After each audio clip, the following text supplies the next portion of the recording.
Hello everyone, this is Joshua Smith of Apollo's Artifacts. It is February 2018. I am hoping that this is going to be perhaps the second entry in a series that I'm putting together on theories that are currently dead, or dead movements, or at minimum movements that are currently in a period of hiatus, shall we say. The first one that I did was on eugenics, where I covered a paper that I wrote about 20 years ago about medical experimentation, the dark side of medicine, and so on. The next one that I want to take a look at is peak oil theory. Peak oil theory has been around for, at least since the 1950s. Some people say variations of it go back maybe 100 years, 150 years. There have been continued predictions that oil, oil production, oil discovery, oil extraction is going to hit an upper limit and then begin a period of terminal decline, which will then throw our world into, shall we say, mass chaos, to say the least. And in the process of talking about this, we will be getting into a whole lot of different aspects of it, and in particular, we'll investigate it through looking at one recent presenter of the theory, Michael C. Ruppert, who has been quite famous on the internet. He is unfortunately no longer alive, but we will take a look at some of his theories and how he presented it. The first thing that we need to talk about in this is the actual process by which oil is formed. Now, the one that you're familiar with is the organic theory, or the biotic theory. This is the one that you've been told about in school, that it comes from, say, the remains of dinosaurs, ancient forest, coal, so on and so forth. There is an alternative theory that is not looked upon as fondly, but it potentially could be true as well, called the abiotic oil theory, or abiogenic theory, where it requires nothing at all from the Earth's surface or living organisms residing upon the surface. Indeed, all essential materials for it can be found within the Earth itself. That would be various minerals, other raw materials, which somehow combine together in order to form oil. And this would make oil essentially an infinite resource, or a near or effectively infinite resource. And some people say that actually there's a third theory, that both of those processes actually create oil. Now, the term peak oil itself originated with a geologist named M. King Hubert, who had a theory that he published in 1956. And he said that the maximum rate of extraction of petroleum, when that is reached, it's expected to enter a phase of terminal decline. Peak oil theory is based on the observed rise, peak, and fall in depletion of aggregate production rate in oil fields over time. It is often confused with oil depletion rates. However, peak oil is the point of maximum production, while depletion refers to a period of falling reserves and supply. I'm not going to discuss this in relation to, say, global warming theories or climate change theory. I would say it's more related to Malthusian theories related to concerns about population growth and overpopulation, and it is primarily a concern for those on the political left, those who are really concerned with environmental issues and so forth. Now, here is a piece where this is discussed by an Alexander Weigel from November 17, 2014 on peak oil theory, and this was submitted at Stanford University. Begins with an introduction. Peak oil theory postulates a point at which the world's oil supplies go into an irreversible decline. Based upon M. King Hubert's 1956 statistical modeling, U.S. oil production would peak between 1965 and 1971, and he projected a roughly symmetrical curve for production, being initially correct with his call of a peak. However, his predictions proved to be premature, since U.S. production has been increasing again steadily since 2010. And many of the theories that came out about this, say from 1980 to 2005 or thereabouts, said that the climax or peak of production would happen between, say, 2010 and 2030. We are here in 2018 right now, And so far as we can tell, it doesn't seem to be the case that this is about to take place. Now, one of the first things I would like to point out about peak oil theory is that no one knows on either side of the debate exactly if this is true or not. There's no way to know conclusively, because you can't observe all that needs to be observed to say so. There's just a realm of probability on one side or the other. Now, I happen to be on the side that is not so much concerned with peak oil theory. I don't go so far as to call it a peak oil theory myth, but I'm also a big believer in the free market system and the ability to solve those through, the invention of alternative energy sources. I do not think that we need to rely on the government to be the solution to the problem. I think the free market will solve it before that, because price is the most important factor. And if the contention is that as the extraction rates go down and this terminal decline takes place, then prices will go up, and then there will be something else brought online that will say bridge the gap. And it's also important to point out here that Rupert's theory has already been proven wrong, at least in the short run. The U.S. Alone, not counting the rest of the world and other discoveries that have been made, the U.S. alone has resources that are being extracted at rates far beyond what he had predicted. He didn't know about fracking, which of course the left is opposed to that as well for a number of different reasons. But there are all kinds of different places in the U.S. where this oil could be taken, but the left opposes that for various environmental reasons. So it's almost like they're constraining things in such a way to where peak oil ends up having to be true simply because you can't go and look in the places where you need to look to extract the oil, and you can't use the methods that are necessary in order to get it out. But also have I don't know how to put this, but I used to know a person. It was a professor that I had many years ago, and he actually worked for one of the larger oil companies. He had done work in Alaska, Texas, and Louisiana, and he told us in one of his courses that he had personally been to fields where there were, he said, literally dozens and dozens of capped oil wells that most of the public doesn't even know about. You see, so it's not only in the interest of the left to have a peak oil theory and say that all these disastrous consequences are going to follow from human action, but it's also in the interest of the oil companies to have the belief out there that there is this huge limitation. Therefore, that justifies costs being set at a certain rate all the time. They like for this belief to be out there. It's not something they want to continuously attack, though a few members of it have done so publicly, but usually they keep fairly quiet about it. Now, I thought it would be really interesting to take a look at peak oil theory as presented through the lens of a particular person, Michael C. Ruppert, who I knew about in the early 2000s, mid-2000s. I did not know about him when he made sort of his first public claim to fame, which was in the mid-1990s. But Ruppert is an interesting one to look at. He made all of the rounds in the 2000s doing interviews about 9/11 conspiracy theories, 9/11 as an inside job.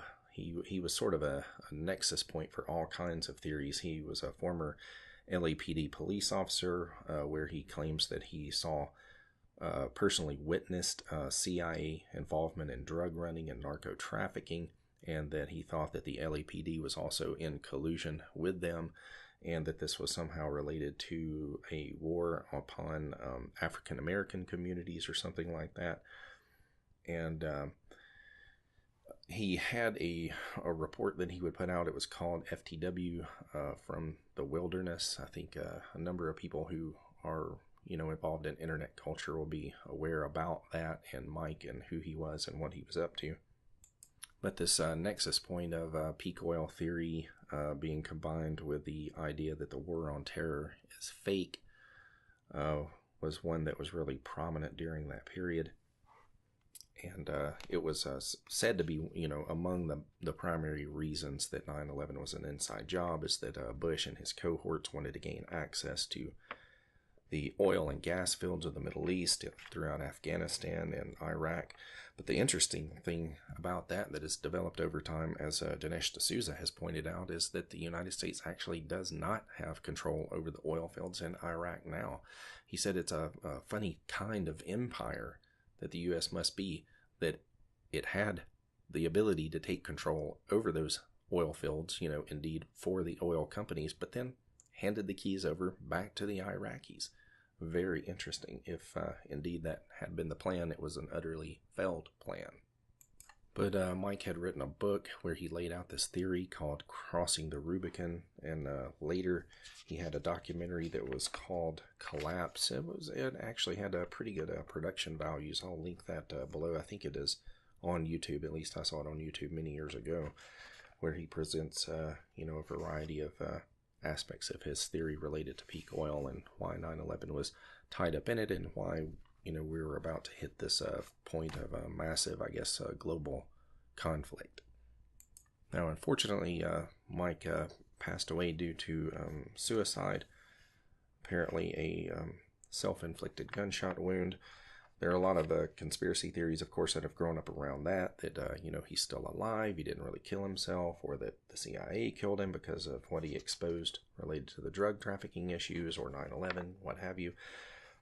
But there's a series, a documentary that I think it was like a 6-part series that Vice was doing back at the time, and I saw this for myself. You can look it up. Mike says in there that he came to this final locale where he was ultimately found to die, and he said that he very well may commit suicide in order to die. So I'm not sure how conspiracy theories could grow up around something like that was so obvious and blatant. But the really unfortunate thing about it, and the reason that I'm talking about it in this way, is because of the connection between this peak oil theory and the panic that it induces in people.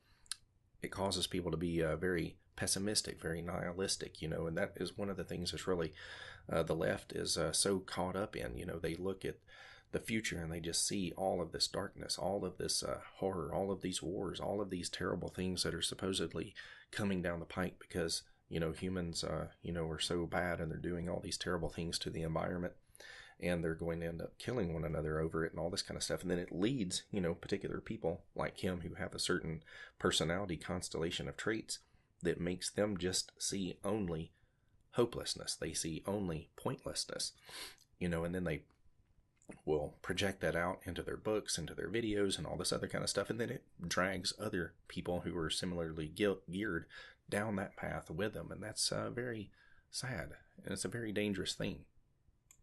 And by all accounts, it seems that Mike was a good guy, genuinely good person, but the warning about this, is that there's no need to go down a path like this of such worry about the future to where you feel like you need to just give up on your life.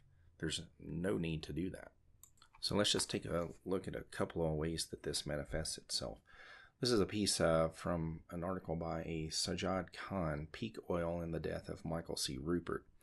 Just a little quotation here. Peak oil, or our running out of oil, is what will bring about the collapse of society as we know it. We no longer have the easy transportation we hold dear, such as taking off in our cars on vacation, and even more importantly, to work. Our whole system is due to stop to a grinding halt once we run out of oil. And if that wasn't bad enough, there's a developing problem with supplies of drinkable water. Only if there is the political will from our politicians, many of them in the pockets of big oil, to stand up to these corporate interests and tell them to invest in green energy and renewable resources, can we ever hope to head off our trajectory towards total economic and industrial collapse, end quote. Now, how positive a message does that seem to be? And you can see it coming right over the horizon, that this whole thing, there will be a peak water panic that'll come along next. It'll follow perfectly in line with the same pattern of argumentation that was used for peak oil, and some of the other things that I think I'll cover in this series about how there's a coming ice age that was real big in the 70s. Then in the early 80s, it was about watch out for acid rain, and so on and so forth. So this peak water thing will be the next one. There will be all kinds of panic about supposed water wars and all of this. Most of it will be contrived, if any of it is taking place anyway, by governments and not by the free market system. Here's some more aspects from something called The Verge. I apologize for not knowing what that is exactly. The title of the article was The Unbelievable Life and Death of Michael C. Ruppert. After decades of struggle, the notorious doomsayer finally found fame and recognition. Then he shot himself. And it's not a particularly positive article in any way. There's a lot of things in here that I don't really agree with that they say about him, a lot of the way that they characterize his personality and whatnot. But I'm going to read a few pieces from this as well. So the first part we'll look at is where they detail how Ruppert first came on the public scene. This would be in the mid-1990s, I think 1996 in fact. And it was related to the famous articles written by Gary Webb, where he linked the CIA to narcotics trafficking in the United States. So here we go. It says, quote, "It was a groundbreaking investigative report, a series of articles connecting the CIA to Nicaraguan drug runners. Published in August 1996 in the San Jose Mercury News, Gary Webb's three-part series, Dark Alliance." And just as an aside here, there's a movie about this whole thing that covers it quite well called Kill the Messenger, starring Jeremy Renner. And you definitely want to check that out if you want to know a little bit more about it. Plus, of course, read the series that Webb wrote. Anyway, the three-part series, Dark Alliance, provided compelling evidence that drug traffickers peddle cocaine on Los Angeles streets to fund CIA-supported Contras embroiled in a Nicaraguan civil war. The series assertions that CIA officials aligned themselves with criminals and helped spark a crack explosion in urban America, inspire protests in black communities nationwide. Dark Alliance drew harsh criticism for overreaching in its conclusions from several national outlets, including the New York Times, but that mattered little to Ruppert in his eyes. Webb provided credible evidence that the CIA was involved in drug trafficking. Dark Alliance legitimized his accusations against the CIA and the LAPD. The uproar over Dark Alliance was also an opportunity for Ruppert to have his suspicions heard. In November 1996, CIA Director John Deutsch agreed to address the allegations in Webb's series during a town hall meeting at a high school in South Los Angeles. The interaction was broadcast by C-SPAN, and Ruppert seized the opportunity to step into the spotlight. Quote, "I am a former Los Angeles police narcotics detective, and I worked South Central Los Angeles," Ruppert said in a microphone during the Q&A session in front of the jam-packed, audibly agitated, mostly African-American crowd. In the video, which you can find on YouTube easily, maybe I should link that below as well. Now legendary among Ruppert's fans, Ruppert looks like a high school social studies teacher with a combed-over gray hair, a manicured mustache, and wire-rimmed glasses. "I will tell you, Director Deutsch," Ruppert said emphatically and without equivocation, "that the agency has dealt drugs throughout this country for a long time." The audience erupted. When the din subsided, Deutsch suggested that Ruppert report his findings to the authorities. Quote, "That's what I did 18 years ago, and I got shot for it," Ruppert said. And it is at this point, too, that you can tie in a film that actually came out last year starring Tom Cruise. I have not yet seen this one, called American Made.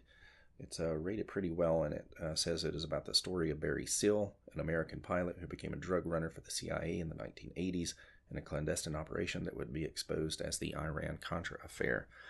And the article over here from The Verge points out that Ruppert had started the FTW from the Wilderness Report and had over 22,000 subscribers. And in part of that, he broke a national story showing that then Texas Governor George W. Bush routinely flew in an airplane that was once owned by the drug smuggler Barry Seal.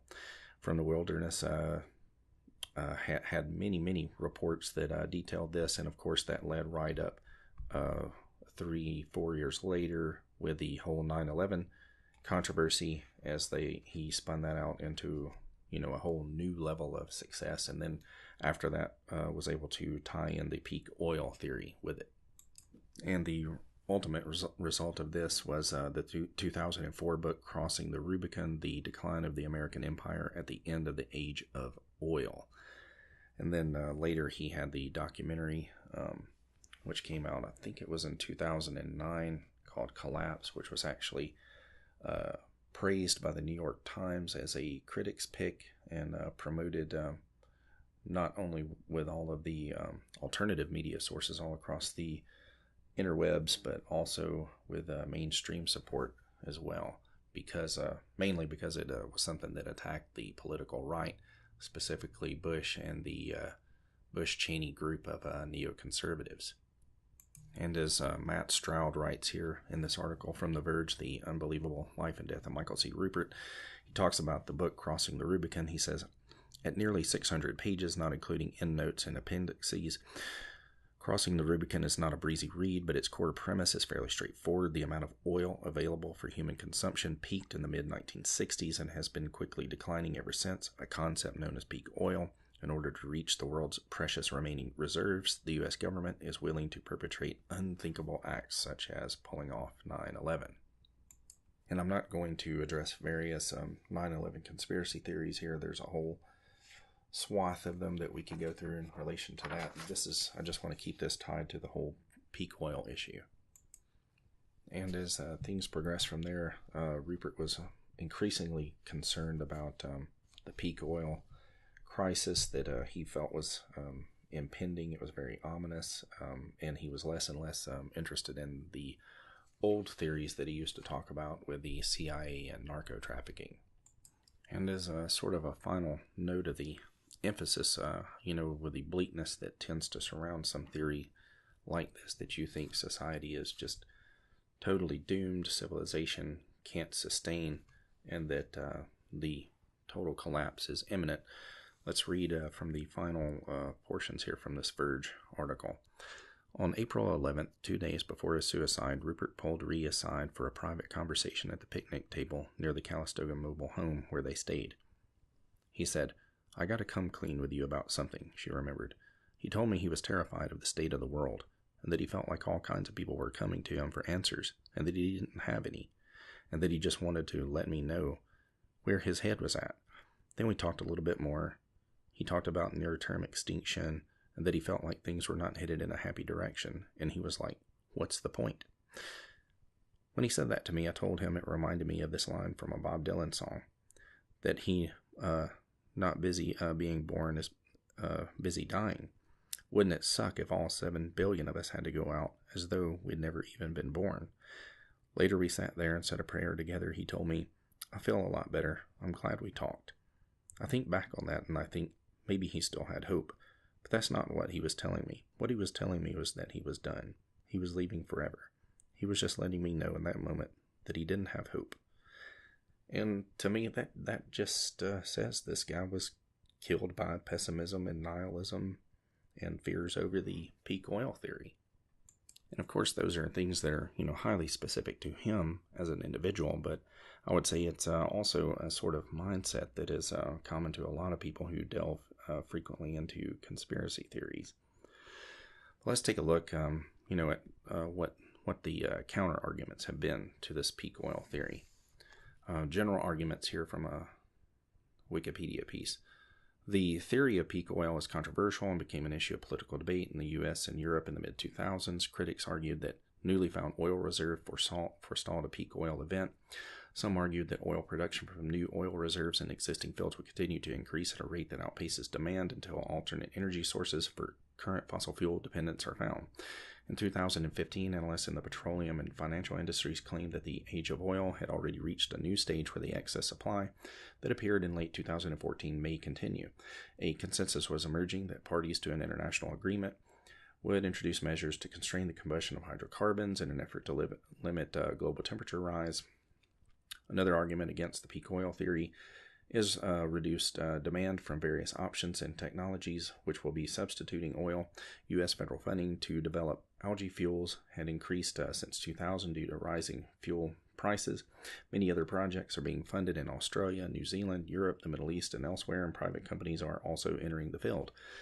From oil industry representatives, the president of Royal Dutch Shell's U.S. operations, John Hofmeister, while agreeing that conventional oil production would soon start to decline, he criticized the analysis of peak oil theory from Matthew Simmons for being, quote, overly focused on a single country, Saudi Arabia, the world's largest exporter and OPEC swing producer. Hofmeister pointed to the large reserves of the U.S. Outer Continental Shelf, which held an estimated 100 billion barrels of oil and natural gas. However, only 15% of those reserves were currently exploitable, a good part of that off the coasts of Texas, Louisiana, Mississippi, and Alabama. Hofmeister also pointed to unconventional sources of oil, such as oil sands of Canada, where shale was active. The Canadian oil sands, a natural combination of sand, water, and oil, found largely in Alberta and Saskatchewan, are believed to contain 1 trillion barrels of oil. Yet another trillion barrels of oil are also said to be trapped in rocks in Colorado, Utah, and Wyoming, but are in the form of oil shale. Environmentalists argue that major environmental, social, and economic obstacles would make extracting oil from these areas excessively difficult. Then we have a Dr. Christoph Ruhl in 2009, the chief economist of BP, who argued against the peak oil hypothesis, saying, quote, "Physical peak oil, which I have no reason to accept as a valid statement either on theoretical, scientific, or ideological grounds, would be insensitive to prices. In fact, the whole hypothesis of peak oil, which is that there is a certain amount of oil in the ground consumed at a certain rate and then it's finished, does not react to anything. Therefore, there will never be a moment when the world runs out of oil, because there will always be a price at which the last drop of oil can clear the market. And you can turn anything into oil if you're willing to pay the financial and environmental price. Global warming is likely to be more of a natural limit than all of these peak oil theories combined. Peak oil has been predicted for about 150 years, and it has never happened, and it will stay this way." And we have another part here from 2006. An attorney and mechanical engineer, Peter Huber, asserted that the world was only running out of cheap oil sources, explaining that as oil prices rise, unconventional sources become economically more viable. He predicted that the tar sands of Alberta alone contain enough hydrocarbon to fuel the entire planet for more than 100 years. And I'm not being utterly dismissive of it or anything like that, because like I said before, no one knows precisely, but I do think that the probability side I would put, in my side, that peak oil is not really something we're going to have to be concerned about maybe for another 100 years, maybe 200, and certainly by then there will be other technologies that will bridge the gaps in between. And I look forward to continuing the series. Please like the video, share, subscribe if you haven't already, and thank you.